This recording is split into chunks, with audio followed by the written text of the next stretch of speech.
Thinking of the young Spaniards in their posing pouches, I asked, was Sansom an amateur sculptor? Not that I know of. Is that part of your theory?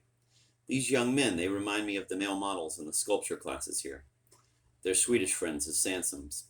Sometimes they'd visit Estrella de Mar and stay here.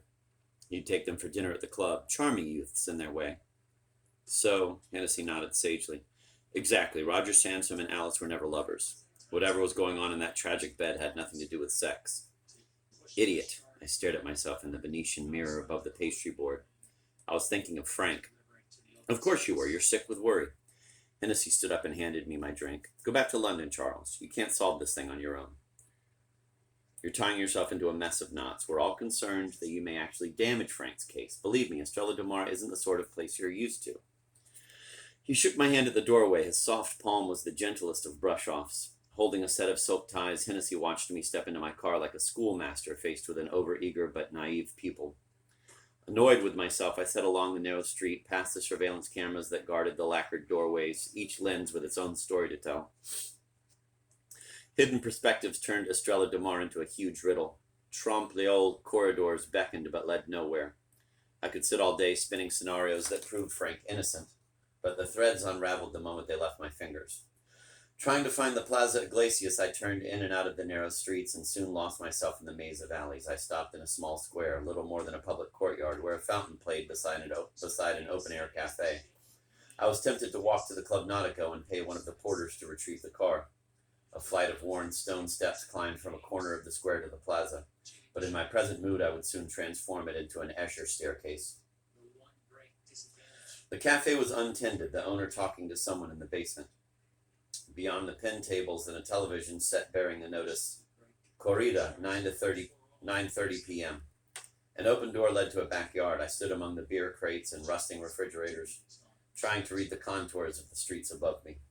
A white satellite dish was bolted to an outhouse roof, turned to the frequency that would relay that evening's bullfight to the cafe's patrons.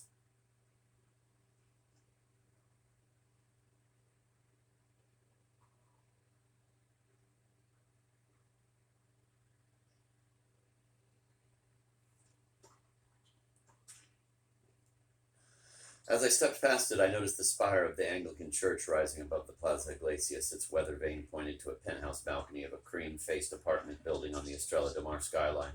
The silver diamond trembled in the morning air like an arrow marking a bedroom window on a holiday postcard. I parked the Renault across the street, sat behind my newspaper, and looked up at the Apartamentos Mirador, an exclusive complex built along the high Corniche. Balconies freighted with ferns and flowering plants turned the cream facades into a series of hanging gardens. Heavy awnings shielded the low-ceilinged rooms, and a deep privacy layered like geological strata rose floor by floor to the sky. A decorator's van stood outside the entrance, and workmen carried in their trestles and paints. A pickup truck passed me and pulled in behind the van, and two men stepped from the driving cab and unloaded a jacuzzi's pump and motor unit. I left my car and crossed the road, reaching the entrance as the men climbed the steps. A uniformed concierge emerged from the lobby, held open the doors, and beckoned us through. An elevator took us to the penthouse level. Two large apartments occupied the floor, one with its door held open by a wooden trestle. I followed the workmen into the apartment and made a pretense of checking the electrical wiring. Wide balconies surrounded the rooms, from which all furniture had been removed, and decorators were painting the walls of the split-level lounge. Ignored by the workmen, I strolled around the apartment, already recognizing the Art Deco motifs, the strip lighting, and porthole niches.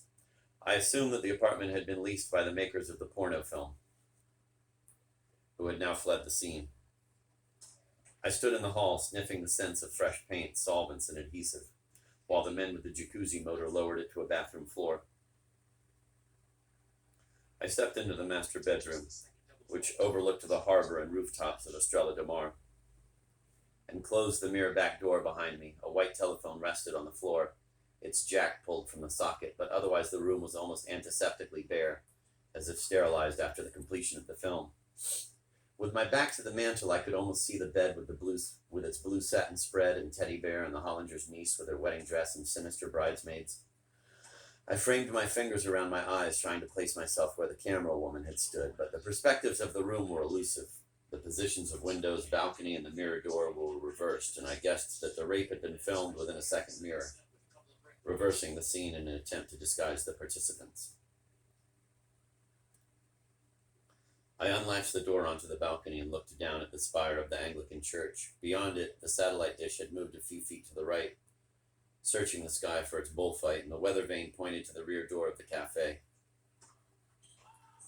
A woman's voice, more familiar than I wanted to admit, sounded from a nearby window. Beyond the glass-walled stairwell was the balcony of the apartment that shared the penthouse floor.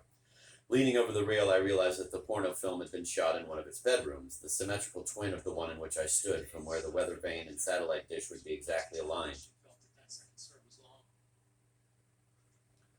While the woman's laughter continued, I peered around the stairwell.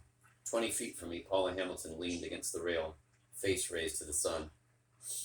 She wore a white surgical coat, but her hair was unpinned and floated on the wind in a bravura display.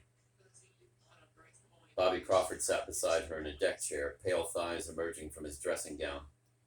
Without inhaling, he touched his lips with the gold tip of his cigarette and watched the smoke sail across the gleaming air, smiling at Paula as she remonstrated playfully with him.